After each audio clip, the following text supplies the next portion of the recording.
In this video, I will show you how to recover a damaged or corrupted Word document.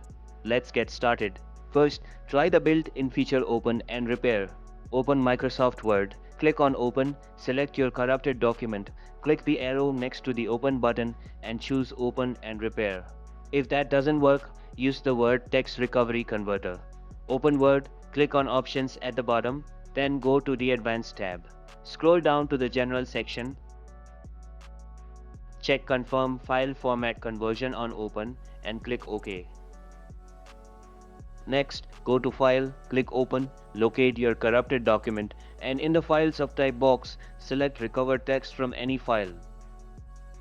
Click Open and your repaired document should appear.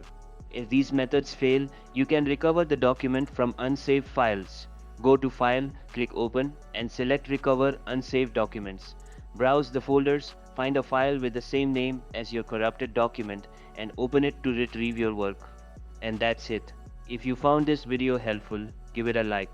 For more tech videos like this, subscribe. Catch you later.